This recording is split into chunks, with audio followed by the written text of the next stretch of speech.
Howdy YouTube, Darlington Farm here. Yeah, so day 2 of doing a bunch of machining here. Day 1 there, I took a little bit of video of. Alright YouTube, well we're making some chips fly this morning.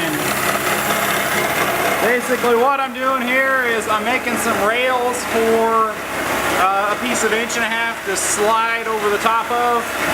I just need them to be nice and flat. I torch cut these off a big sheet. Now I got to clean them up and make them flat and parallel. So, yeah, there we go. We're hogging it this morning. So basically what I was doing was I was making some rails for this top plate that we're about to make here to slide on. The top plate is over here. Get my jack stands off of it here. Basically what I got to do is cut this guy down to size, cut a 1/2 moon for a collet that holds the drill pipe, and put some anchors back here for some hydraulic cylinders. But yeah, so basically you got to use a torch, cut it down to size, get it over on the mill, and chunk it out. I did learn one thing very valuable. In milling off a torch cut is a pain in the butt unless you have a shell mill or like a surface mill. Basically, if you take off much of a cut at all, you'll chip off the teeth on your end mill if you're going any kind of speed to try and make it go quick, and it just is a pain in the ass. So anyway, just one of those things out there. Anyway, I gotta set up my torch here and get to cutting.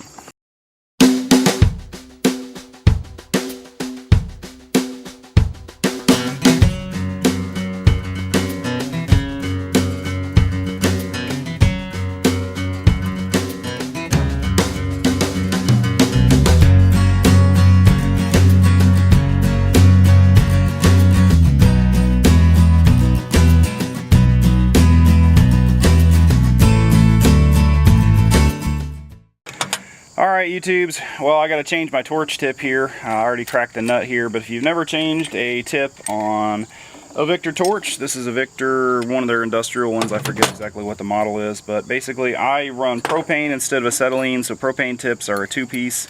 Just this one, some of the little fine deals up here are kind of eroded from quite a bit of use, and yeah, probably not the best use on my part, but anyway, it's time to replace that torch tip. Basically I use 2 tips. I use a triple-aught and then I use a number 1. I have never run into anything that I could not cut with a number 1 here. I've cut all the way up to about 3-inch thick with this thing and it works fine. Anyway, so yeah, basically a number 1 tip here. This is a spanking new one here. You just put it on there. Whoops, and try not to drop it while you're at it. Put it on there like that and then just screw it onto the torch here and you are good to go. Now I will say that unlike ones that use acetylene, these don't really get that much crap in them, so you don't have to clean them as often as you would in acetylene when I found. But anyway, they do wear out after a while, and this is an Anchor brand, but yeah, let's get going here. Alright, so I'm guessing a lot of people are going to wonder kind of what you need to set your torch to. So here's kind of how I run mine, at least for this thick metal here. Turn it on here. I got, as you can see here, 1,500 pounds in the bottle, and I am running 90 pounds on this number 1 tip. Basically, I want a nice clean cut on this piece of 1.5 inches. Now, I will vary the oxygen pressure depending on what I'm cutting. I'm kind of getting up there at the upper end of that number 1 tip, which is why I'm running a very high oxygen pressure. And now onto my fuel gas over here, which I use propane, like I said. And I run about 10 to 14 pounds, kind of just depending. I don't really notice a huge difference for cutting. If I am just trying to get a bunch of heat out, I'll crank it up to 30 pounds, something like that, if I'm really trying to, run a big rosebud. But the nice thing about propane is you do not have to worry about overpressuring it. With acetylene, if you go over like 15 pounds, it can explode in the hose. But with propane there, you can just get as much fuel gas as you want. Now, you will use more oxygen because it does not burn quite as hot. But, for cutting, it's not really that big a deal. Anyway, I'm going to get going here and put the camera down.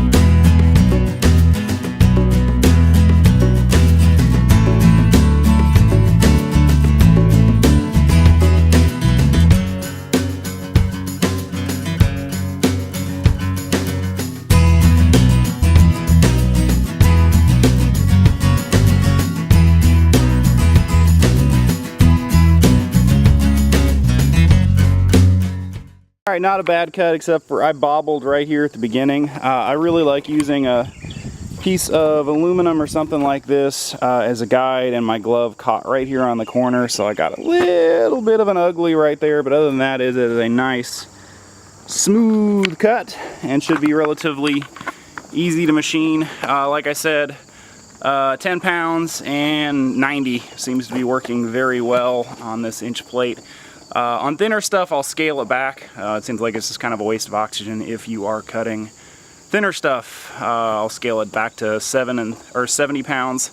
I know there's a guy on Instagram who's like awesome, icy weld.